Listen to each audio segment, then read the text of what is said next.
So you mentioned that this story in the Texas history books, kids don't grow up learn, adults don't learn about what took place after the Battle of San Jacinto with the Sea of Mud. Do you?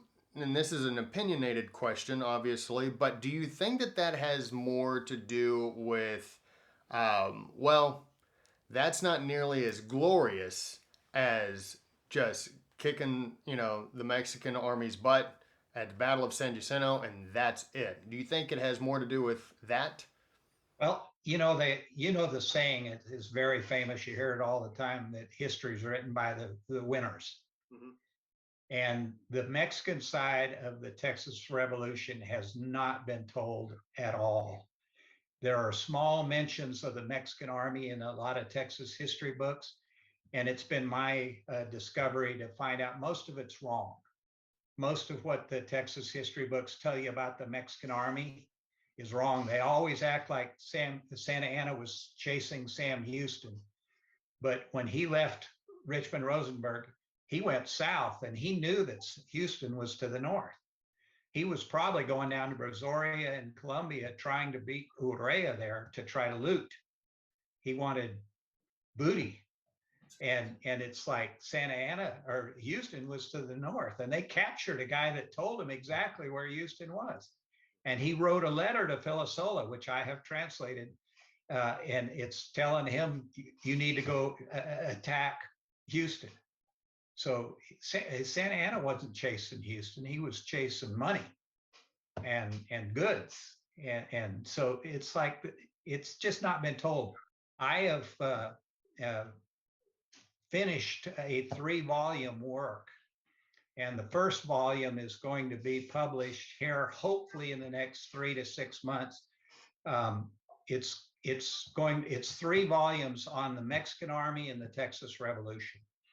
And I've got all of these documents. That's what the main reason that I wanted to do it is because the Mexican government digitalized the military records, and they've got all these documents from the Texas Revolution that had never been translated.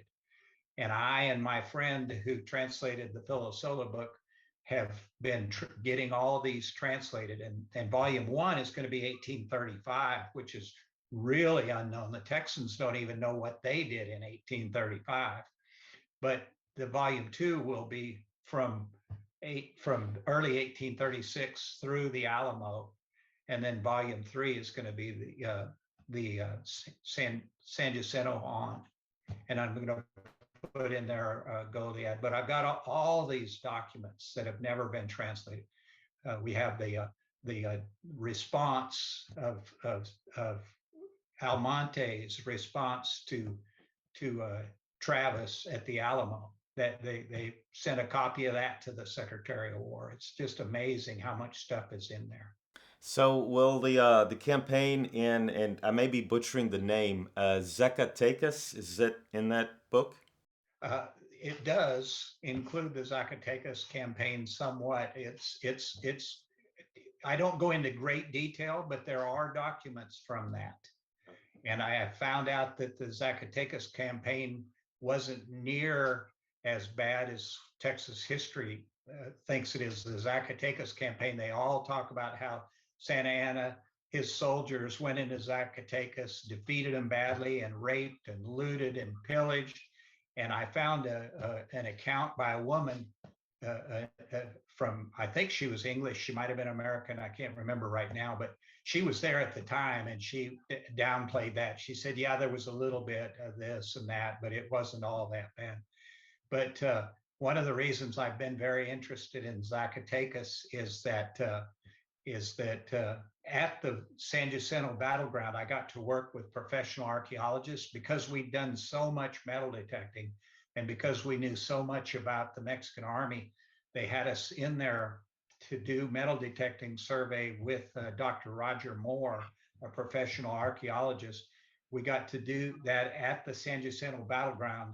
They didn't think we'd find anything. We found a lot, but I found an 8 real silver coin from 1834 that was minted in Zacatecas. And it had to be part of Santa Anna's treasury, that somehow the Texans dropped one of them when they were taking the silver back from Santa Ana. So he had gone in 1835. He was in May of 1835. He was in Zacatecas, and he got all the silver there. It was a big silver mining state. So that silver came from that campaign, and I found it at the San Jacinto battleground.